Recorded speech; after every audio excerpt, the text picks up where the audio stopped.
நன்றியை தெரிவித்துக் கொள்கின்றேன்.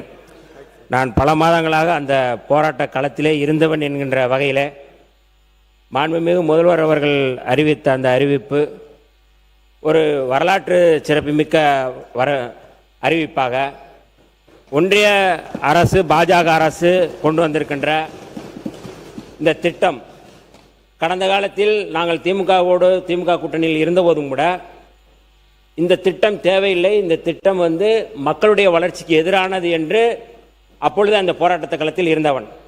இன்றைக்கும் நீங்கள் பார்த்தீர்களானால் இன்றைக்கு கூட அந்த ஊர் மக்கள் யாகனாபுரம், பரந்தூர் உள்ளிட்ட 20 கிராமங்களைச் சேர்ந்த பிரதிநிதிகள் இன்றைக்கு மாண்புமிகு முதல்வர் அவர்களை சந்தித்து நன்றி சொல்ல வருகிறார்கள். நான் அதற்கு முன்பாக அந்த பகுதியில் இருந்தபோது எல்லாருக்குமே தெரியும், அமைச்சர் பெருமக்களுக்கு தெரியும், எங்களுடைய தலைவர் எழுச்சி தமிழர் அவர்கள் அந்த கிராமத்து மக்களை சந்தித்து அழைத்து மாண்புமிகு முதல்வர் அன்றைக்கு இருந்த முதல்வர் முத்துவேல் கருணாநிதி ஸ்டாலின் அவர்களிடமே இதை சொல்லி இந்த திட்டம் மக்களுக்கு எதிரானது, வளர்ச்சி திட்டங்களுக்கு எதிரானது, மண்ணின் மைந்தர்கள் பூர்வீக குடிகள் அகதிகளாக மாற்றுவதற்கு தான் அதுக்கு வாய்ப்பு இருக்கிறது என்று அன்றைக்கே நாங்கள் எச்சரித்தோம். இன்றைக்கும் அதுதான் சொல்கின்றோம்.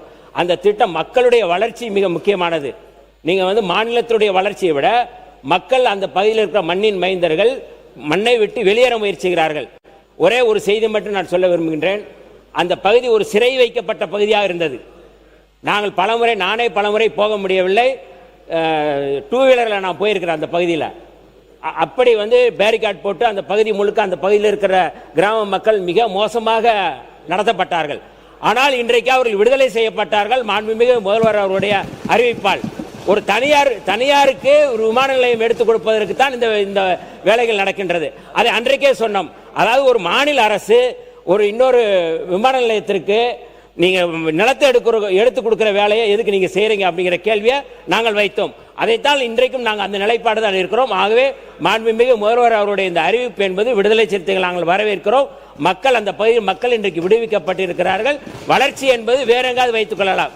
ஆனால் விவசாயிகளை நம்முடைய மாண்புமிகு அமைச்சர் ராஜ்மோகன் அவர்கள் சொன்னதை போல கம்பன் கால்வாய், அதாவது பல ஏக்கர் நிலங்கள், விவசாய நிலங்கள், அத்தனை நிலங்களுமே பாதிக்கப்படுகின்ற வகையில் இருந்தது. ஆனால் இன்றைக்கு அந்த நிலம் பாதுகாக்கப்பட்டிருக்கின்றது, விவசாய நிலங்கள் பாதுகாக்கப்பட்டிருக்கிறது, மண்ணின் மைந்தர்கள் பாதுகாக்கப்பட்டிருக்கிறார்கள், யாரும் அகதியாக போகவில்லை என்பதை மட்டும் இந்த இடத்திலே சொல்லி விடைபெறுகிறேன். நன்றி.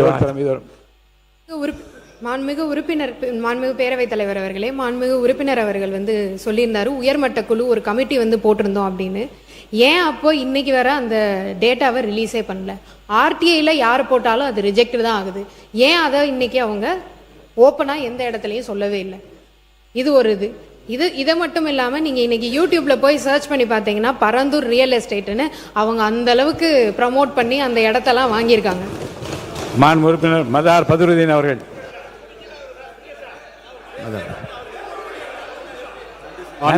நன்றி சொல்லி இல்ல குறுக்கீடு இல்லாம 24 நிமிஷம் உங்களுக்கு கொடுத்துட்டேன், போதுமானது.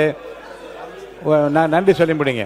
மாண்பு உறுப்பினர் டி ராமச்சந்திரன் இருங்க, அவர் இருங்க, ஒரு நிமிஷம் மாண்பு உறுப்பினர் ஆசிரியர் ஒரு நிமிஷம் இருங்க. மாண்பு உறுப்பினர் ராமச்சந்திரன். தலைவர்களே, பரந்தூரில் விமான நிலையம் வேண்டாம் என்பதால் எங்களுடைய நிலைப்பாடு. தொடர்ந்து எங்களுடைய விவசாய சங்கம் 3 போகம் நெல் விளைகின்ற அந்த பகுதியில் விமான நிலையம் தேவையில்லை என்று பல்வேறு போராட்டங்கள் நடத்திருக்கோம். நம்முடைய மாண்பு முதலமைச்சர் நேற்றைக்கு அறிவித்த அந்த அறிவிப்பை இந்திய கம்யூனிஸ்ட் கட்சியின் சார்பாக வரவேற்கிறேன். அதே நேரத்தில் தொழில் வளர்ச்சி தேவை, அதற்காக அரசுடைய தரிசு நிலங்கள் ஏராளமாக இருக்கிறது. அந்த பகுதியில் விமான நிலையம் அமைக்க வேண்டும் என்பதால் எங்களுடைய நிலைப்பாடு. முதலமைச்சருடைய அறிவிப்புக்கு இந்திய கம்யூனிஸ்ட் கட்சியின் சார்பாக நெஞ்சார்ந்த நன்றிகளை தெரிவித்துக் கொள்கிறேன். அவர்கள். மானிய கோரிக்கை மீது உள்ள விவாதங்கள் திசை திரும்பி போகுது. மாண்புமிகு சபாநாயகர் அவர்களே, அதாவது இந்த சப்ஜெக்ட் என்பது நேற்றைக்கு முதல்வர் அறிவிச்சாங்க. நம்ம எல்லாரும் சந்தோஷப்பட்டு போகிறோம். இன்னைக்கு மானிய கோரிக்கை மீது விவாதம் நடந்துட்டு இருக்கு. இந்த சப்ஜெக்ட் வந்தவரை குறைந்தபட்சம் கவனஈர்ப்பு தீர்மானம் கொண்டு வந்துக்கலாம். இந்த சப்ஜெக்ட் மேல பேச இதை பத்தி உங்க கருத்தை சொல்லுங்க. நீங்க இந்த பரந்தூர் தீர்மானத்தை பத்தி உங்களுடைய கருத்தை சொல்லுங்க. நேற்றைக்கு மாண்பு முதலமைச்சர் அறிவிச்சிருக்காங்க. நாம் எல்லாரும் முடிவா மாத்திரம் அதை நம்ம எல்லாரும் பாராட்டுறோம். அவர் ஒரு மாற்று இடத்தை என்பது விவசாயிகளையும் மக்களையும் என்பது பாதிக்கப்படக்கூடிய இடத்துல என்பது விவாத நிலையம் தேவையில்லை என்பதுதான் மார்க்சிஸ்ட் கம்யூனிஸ்ட் கட்சியுடைய கருத்து. வேறொரு இடம் சூஸ் பண்ண சொல்லியிருக்காங்க. இடம் சூஸ் பண்ணிட்டோம், அது விவசாயிகளை பாதிக்காத ஒரு இடத்தை பார்த்து அவங்க தேர்வு செய்யட்டும். அப்போ நம்ம இந்த டைமை பேசிக்கலாம். ஏன் டைமை என்பது வீணாக்குறோம்? இதுதான் என்னுடைய கருத்து. மாண்பு கணேஷ்குமார், கணேஷ்குமார் பேசிட்டோம், அப்புறம் நீங்க பேசணும். உட்காருங்க.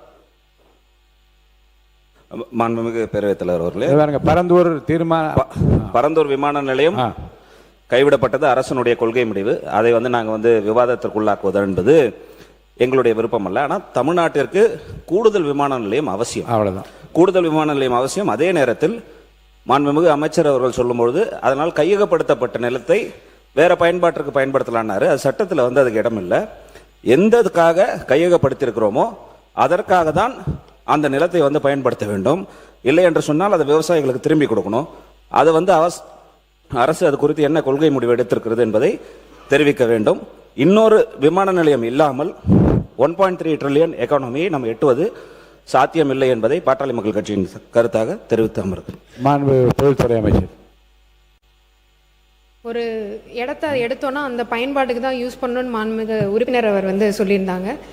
Right to fair compensation and transparency in land acquisition, rehabilitation and resettlement act 2013 clause 1999 படி ஒரு குறிப்பிட்ட திட்டத்திற்கு கையகப்படுத்தும் நிலம் அத்திட்டம் சில காரணங்களால் செயல்படுத்த இயலவில்லை எனில் மற்ற பொது திட்டங்களுக்கு அரசு ஒதுக்கீடு செய்து உத்தரவு வழங்கிட சட்டங்களில் வழிவகை உள்ளது.